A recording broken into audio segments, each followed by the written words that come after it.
اور اگر ہم انسان کو اپنے پاس سے نعمت بخشیں پھر اس سے اس کو چھین لیں تو نا امید اور ناشکرا ہو جاتا ہے، اور اگر تکلیف پہنچنے کے بعد آسائش کا مزہ چکھائیں تو خوش ہو کر کہتا ہے کہ سب سختیاں مجھ سے دور ہو گئیں۔ بے شک وہ ہے ہی خوشی میں مست ہو جانے والا، بڑا فخر جتانے والا۔ ہاں، جنہوں نے صبر کیا اور عمل نیک کیے یہی ہیں جن کے لیے بخشش اور اجر عظیم ہے۔ تو شاید تم کچھ چیز وہی میں سے جو تمہارے پاس آتی ہے چھوڑ دو، اور اس خیال سے تمہارا دل تنگ ہو کہ کافر یہ کہنے لگیں کہ اس پر کوئی خزانہ کیوں نہیں نازل ہوا، یا اس کے ساتھ کوئی فرشتہ کیوں نہیں آیا۔ اے نبی، تم تو صرف نصیحت کرنے والے ہو، اور اللہ ہر چیز کا نگہبان ہے۔ کیا یہ لوگ کہتے ہیں کہ اس نے قرآن از خود بنا لیا ہے؟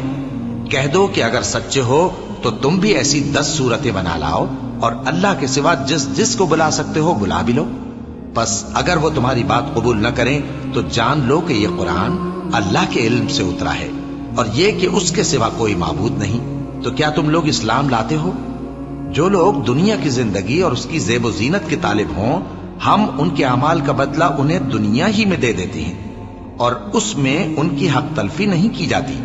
یہ وہ لوگ ہیں جن کے لیے آخرت میں آتش جہنم کے سوا اور کچھ نہیں، اور جو عمل انہوں نے دنیا میں کیے سب برباد، اور جو کچھ یہ کرتے رہے سب ضائع ہوا۔